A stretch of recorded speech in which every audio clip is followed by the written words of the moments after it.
Okay, guys, I'm glad we could show up here and discuss the book today, Democracy in Black. One of the first questions I wanted to talk about was actually out of chapter 8. Now, if you guys don't remember what that chapter was specifically, it's the chapter about the value gap. So I had a few questions here I wanted to go over, so I'll just read them now. In chapter 8, Groth discusses the idea of the value gap within America, which is the idea that no matter how much progress we as Americans think we have made in relation to racism and racists overall, white people will always be valued higher than people of color. And he presents three main suggestions for attempting to close the value gap, those being changing how we view the government, changing how we view black people, and changing how we view what matters to us as Americans, as overall the American people. So after reading this argument, do you believe that these propositions will truly solve the issue of the value gap? And going off of that, what aspects of these arguments make you think this way? Start with government. Sure, or whichever one, really. Well, I think government is the most interesting point to talk about, just because he has a point. With government change, that could lead to a lot of fixes for the issue. However, it's not going to be immediate. Things like that take a lot of time. He brings up the 15 years where there was change. I don't remember exactly what that was about, but my point is if there is government change in some of, if not all, the ways that he discusses in the book, sure, it's going to help out future generations, but right now that's not going to do very much. Well, I don't know about necessarily the things that they can address. I just think as a whole that we go through these phases where we had the civil rights movement, and I feel like that all happens and we make these great changes, and then immediately, it happens, we have these awesome times, and then it goes right back down and we kind of forget about it, and then nothing really happens from it. So I think that these laws, or not the laws, but the things say that Dr. Martin Luther King Jr. did and made all these movements. When that happens, the laws need to be put in place just to make that set in stone. And just to say what the laws are, I'm not 100% sure, but I just think that's something that the government should do, is make that set in stone and not just, woohoo, we made changes, let's turn our backs now, and then it's back to make it implemented for a longer period of time so it actually makes a difference. I think the way to understand going forward with is addressing the value gap, we really need to look back to the past, especially the way things the whole civil rights movement back then. He was talking about basically how black politicians leading up into the Reagan era and the Clinton administration, where he was talking in the book about collective forgetfulness. So you talk about how we go through these cycles where we have great change, then we go through a period of time where there's it's just you're in this intermittent period, and then you get to where we are today, here from 2016 up in today, where we have all this uprising of activism and stuff about addressing racial equality. It's basically, I think it ties into the question that I proposed for my discussion question. When it comes to addressing the value gap, a lot of people, especially I remember talking about Clinton and Reagan, they essentially just try to sweep under the rug by whitewashing the progress that's been made and just cherry picking certain points that kind of say race in general is something that we need to move past, not something that we just need to put behind us, and that what really plays into the collective forgetfulness. Basically, I think the way we really need to address it is that we need to stop looking at the race from a standpoint as something that we need to move past, but something that once we get people to have a change of heart and to find the common humanity in people who are different from themselves, especially white people who are not addressing the value gap, that we need to basically get to the root of their perceptions. Well, okay, so are you saying that the horrendous things that America has done in the past, slavery and the Jim Crow laws and segregation, whether it's de jure or de facto, instead of just ignoring those and trying to forget race, we need to bring those issues back to light and really dwell on them for a minute before we do anything about it? Because as of right now, people are just trying to move past that. And that's not. They're trying to make it out of sight, out of mind. So before you can actually address racial inequality or racial justice, you need to acknowledge that race exists. There's cultural differences between subsets of Americans, whether they're black, white, Latino, et cetera, LGBT.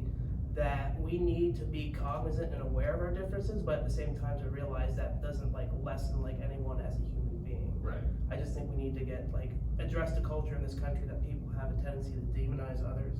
I think this plays back into like common identity politics is a real big part of it. So going forward, as far as like the roles of federal government goes, the government in addressing laws that it is essential, but the government can't do everything to address this. It really needs to be changed in the hearts of the people and not the government pushing everything through. Yeah, I don't know that there's necessarily any laws that you can put in place that are gonna change any of that. I mean, if someone's heart, like, I just don't know what a law is gonna do to change someone's heart. So I think that's more where we need to look, is how to change people's hearts, not how to change the laws. It makes people aware of the problem. Like, think of like Brown versus the Board of Education when they're trying to integrate schools, and they literally have to have the National Guard come in to like prevent from like all these kids getting beat up by these grown adults. I mean, you can have change, yes, that can change, and like you can have advances for people of color who are disadvantaged, but at the same time, that doesn't change the overall culture surrounding the issues that they face on a day-to-day basis, and that's where it really plays into the value gap. So it's more of a cultural, what you're saying is more of a cultural issue I agree than with a that. government issue? Yeah. I would say so too. Because, I mean, the way the laws and policies in place now are beneficial. Obviously, they could be doing more, they could be doing less, but it really comes down to the way people feel about it. You know, if there's a white racist guy in his 40s living in Texas, a government policy or a law implemented isn't going to change the way he feels about black people. And if most people like that already assume like that basically that when like during the civil rights movement and we're getting the Voting Rights Act passed, the Civil Rights Act passed, that what the author was talking about, this actually almost made things worse to a certain extent as far as like racial outrage goes, because when they were trying to push these measures through to like make people of color more equal on the grounds with the rights that white people had at the time, that really like caused an uprising of those on the like extreme ends of the political spectrum to come out and to really cause, like you see like the race riots and the Democratic National Convention in Chicago. Like, while these issues do get addressed, is that when the government pushes through these reforms, that it really creates a lot of turmoil like in the social fabric of our nation. And that's not saying that these things shouldn't happen. I mean, it's ripping off a Band-Aid. The Band-Aid needs to be ripped off. It's just how do you go about ripping that Band-Aid? Do you slowly pull it off, or do you just rip it off and just let chaos? The common thread I'm noticing between everything you guys are talking about is that it's not necessarily the system, but it's the people behind the system. Exactly. That is the problem. And Groth actually pointed that out again in chapter 8. And he said the exact same thing. He said it is not the system that needs to change, rather the people behind the system. So a question that I have going off of that is, obviously we all agree with this statement that is the people, but have you had any personal experiences that have influenced your way into this decision? Obviously, we see it on a day-to-day basis in the news and politics, media, but have you had anything in your personal life that's made you think this way? No, I mean, not really. I don't know, I kind of like this topic just because I grew up in in my hometown, we lived in our little bubble. That's exactly what my hometown's Right, there was a lot of money there. I mean, I'm not gonna lie, I grew up in like a predominantly white, rich society. So there were a few black families here and there, and I had friends in my school that were of a different color, I guess. But it was a majority white, and I guess I didn't really see these issues to be as big as they were. I feel like I was just shielded behind that bubble, and maybe it was my parents not wanting me to see these terrible acts. Maybe it was teachers not wanting to talk about controversial issues. But personally, I didn't see anything that would make me to believe that this was a real issue until reading this book. You know, it was always in the back of my head, like, maybe this isn't so great, but I didn't get to witness much of it growing up. No, over the past several years, like as being a non-traditional student, I'm 26, and for several years I worked across the greater Columbus area. So I'd go do construction work, like on Children's Hospital and like around Children's Hospital on the southeast side. There's a lot of like predominantly like African American, like lower income communities. And when he talks about earlier in the book, he's talking about these opportunity deserts. Now, I've walked through these neighborhoods. I've seen how once you're like entrenched in poverty and you're raised in poverty, how it's hard to sort of pull yourself out of that. And you can almost see these barriers that are like almost designed by society to keep people in poverty, entrenched in poverty.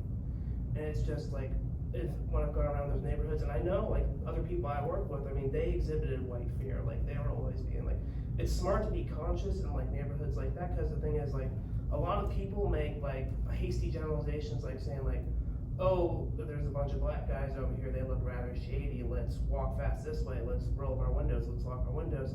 And a lot of people unrightfully so, directly correlate race, crime, and violence. But the thing is that violence and crime is not a symptom of race, it's a symptom of poverty. So once you have all these acting like all black people in these neighborhoods, I think that they are honestly getting a bad rep that they don't necessarily deserve just because of the situation they're in. Because they don't have the resources they need to pull themselves out of this. And as all this is happening at the same time, you have Nationwide's Children's Hospital, which is expanding, and it's taking over these neighborhoods, and they're getting pushed out, and they don't have anywhere to go. Even though they have their homes there, and there's still not a lot of opportunity there, at the same time, that really brings into issues of gentrification. And you get all these wealthy doctors and nurses that are sort of pushing these people out of their neighborhoods. Not only do they, and this might play like into like what he was talking about, the recession, like for like, even though like white people, like white society bounced back from the recession in 2008, relatively like well, like at least that's how they portrayed on the news, but like a lot of these people were like underwater in their mortgages, and you can just see that like in the neighborhoods. And it's really striking. I mean, that's like, I haven't like had like any personal like peer-to-peer experiences, but from my times like being like all over a major city like Columbus, you can see, you know that it's there. It's, everyone knows it's there, but the thing is, where we talk about like not addressing race and just sweeping it under the rug, is that these people and their livelihoods, they're getting swept behind the rug, they're getting left behind.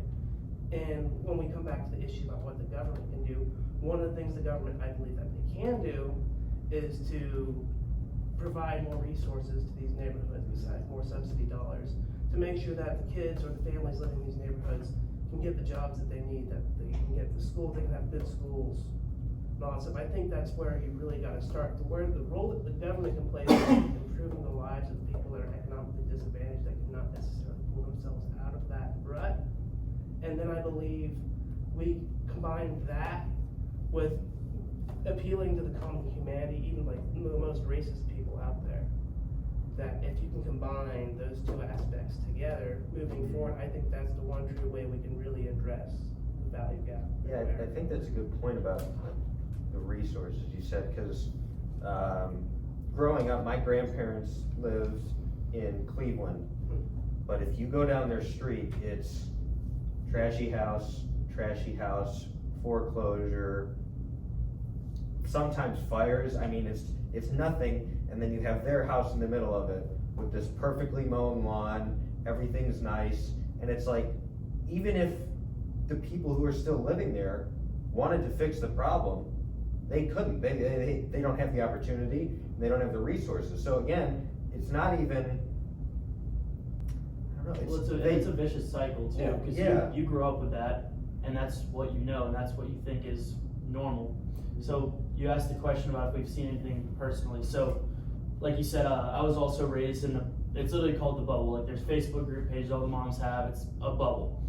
And I'm also non-traditional, I'm in the military. So when I was at tech school, I had a buddy of mine who was from Minneapolis area, he's a black guy, raised in a pretty bad area of Minneapolis, but he was fortunate enough to get out and join the service. But just kind of the way that he talked about home and stuff, like stuff that to me is like insane and terrible, is just cool to him. Like one of his cousins is in prison for 20 plus years, killed a couple guys.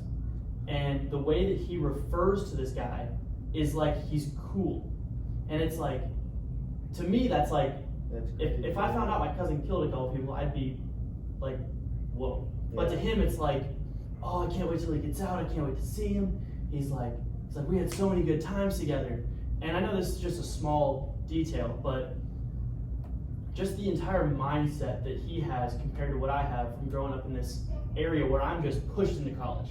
Yeah. I'm sure that's how a lot of y'all were, like, you graduate high school, you go to college. Yeah. That's how a lot of people are raised, but for them it's like, this is a normal thing. Like, he's just telling stories of this reckless stuff he used to do, and it's like, man, I'm just glad you made it here. And it's just cool to hear that, and it's like, he made it out, but a lot of people that he knows don't.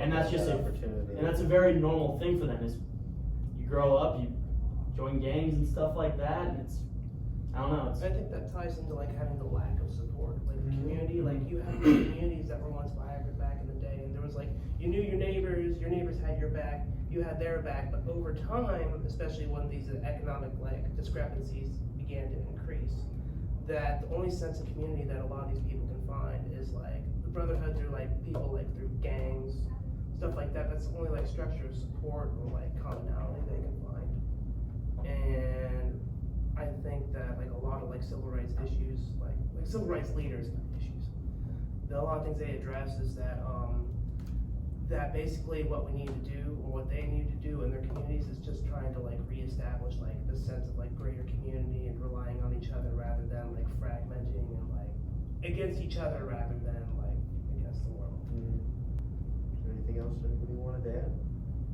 Well, glad we could get together and discuss the book, and hopefully do it again sometime. for sure.